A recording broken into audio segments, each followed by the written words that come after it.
Imagine, if you will, working at a largish company, say 500 employees. Every professional in the company has now been issued with this, a Surface Duo 2 with Microsoft Teams, Outlook, OneNote, OneDrive and Office all baked in, and all taking advantage in some wonderful way of the dual screen system. On the go, I'd be responding to email, checking into what my fellow project members are up to, taking part in multi-person video calls, often doing two things at once, such as taking notes while chatting, juggling IMs and emails, that sort of thing. The Surface Duo is the perfect device for this sort of thing, short of everyone having to carry around a laptop everywhere they go. My still imaginary company will have paid about £1,000 each ex-VAT for each device in bulk. Though there was then lots of overhead in terms of IT department setup, configuration time, training and ongoing support. And as with most company devices, the actual cost factoring in overhead is probably £2,000 or £3,000 by the end of a typical 2-year period, in which case the purchase cost, again in bulk, of the Surface Duo 2 is only about a third of the total and almost irrelevant. This then is Microsoft's vision for the Surface Duo 2, and it all makes perfect sense. The device, as per the first Duo, is a potential business productivity powerhouse, except that Microsoft clearly also now wants consumers, or at least enthusiasts, to buy the Duo 2. And this is almost certainly because the enterprise vision, as I just laid out in my imagination, didn't pan out for the original Duo, with sales almost non-existent.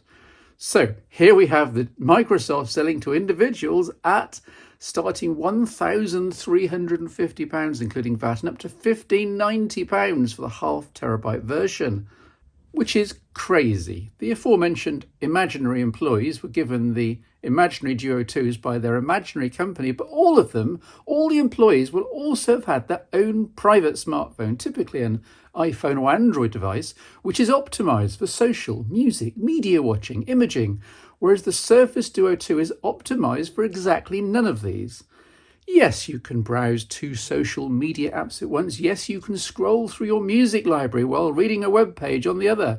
Yes, you can take excellent photos on the Duo 2, but let's face it, you'll be happier on your traditional glass monoslab, which fits better in your pocket, is easier to access without having to keep unfolding it first, is way easier to case and protect, is massively cheaper, is properly waterproof, and which offers consumer functions with a minimum of form factor faff.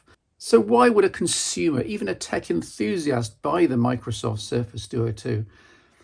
I'm struggling, to be honest. Even when its predecessor, the original Duo, was at fire sale prices £680 new, even then it wasn't a slam dunk recommendation, as a main phone, at least.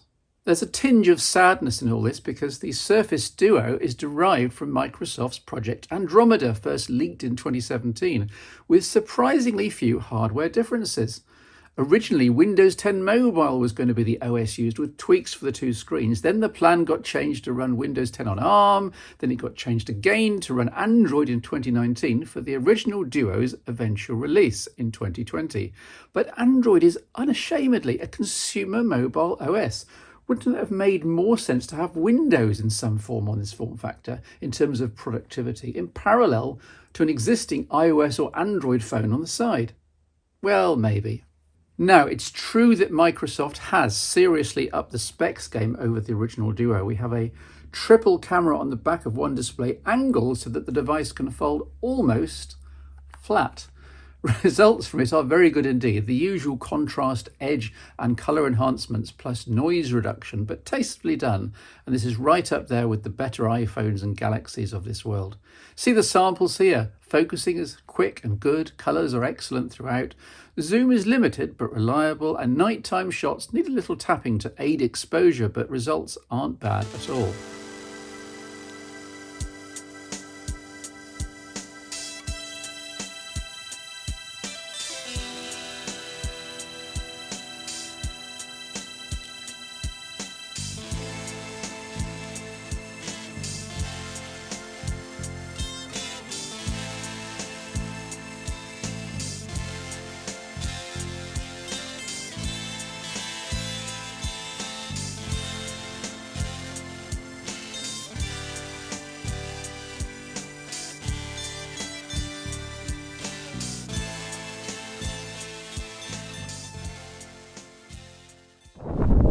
video sample on the Surface Duo 2.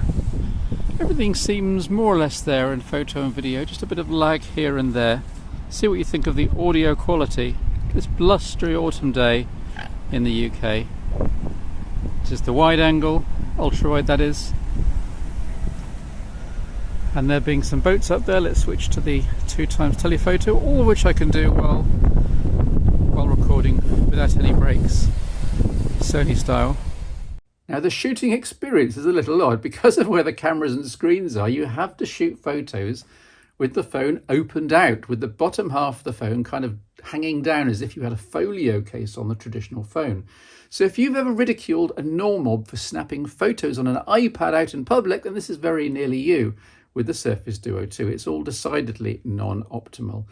It's also worth noting while you're outdoors and trying not to drop this thing that such a folding design is also hard to keep waterproof. Microsoft quotes IPX1 for the Duo 2, which equates to very light rain for 10 minutes.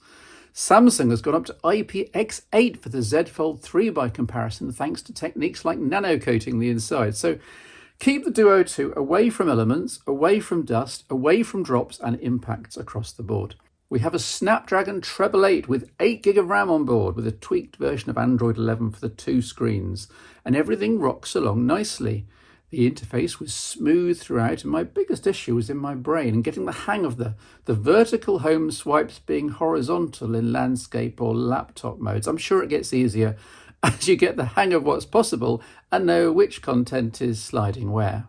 Enjoyably, we have truly excellent stereo speakers with good fidelity and volume arranged top left and bottom right, and book mode, or bottom left and top right and vertical or landscape modes. This could get complicated.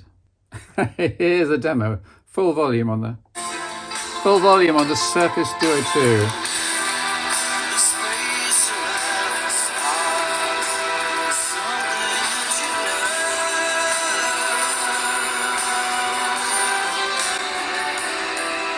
You don't have to worry about left, right and up, down, because the audio always sounds great and full whichever way around you are. So well done, Microsoft, on the whole.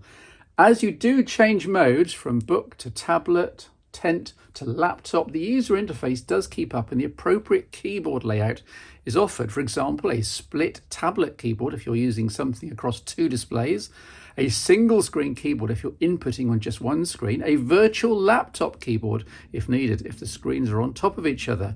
All of these could do with a little optimization, but there's loads to customize as it is. And yes, I'm sure Microsoft will fiddle too in updates. There's a tiny glance bar system down the hinge when the Duo 2 is closed. A press on the power button gets you an absolutely minuscule time readout, while you get a brief battery readout when plugging into charge, and very little else makes it to the display edge. Plus you have to view the phone closely and at exactly the right angle, so in practice this glance system isn't quite as useful as I'd hoped. But no matter. Although having two apps up on a device at once can indeed improve productivity, note that there are times when it's actually more helpful to concentrate on just one. It's why I usually run applications on my laptop in full screen mode. In fact, I've never snapped a window like they show in the demos on Windows or Mac. At least Duo 2 gives you options with spanning across the hinge, with most of the Microsoft applications supporting multi-pane views and with various vertical and landscape splits, including this laptop mode, typing on full screen glass instead of plastic. The majority of Android applications don't know about two-screened or indeed folding devices, so spanning these results in an overlarged and gapped UI. Still handy in things like Google Maps, mind you, but a pain in the likes of Instagram, Contacts and the Crypto app here, or indeed anything else that just expects one screen and finds two. App pairs are potentially handy if you always open up the same two applications side by side, such as the Edge browser and OneNote for note-taking. It's a nice facility, but I can rarely predict my needs that reliably, and the app pair shortcuts would start overwhelming the home screens if you got too carried away, I suspect. I believe in keeping my home screens as simple as possible. Games are hit and miss, not surprisingly. Some work pretty well across both screens. Some have their crucial central data obscured by the hinge. Some insist on one screen in landscape, but then you don't buy the Surface Duo 2 for gaming, so let's move on.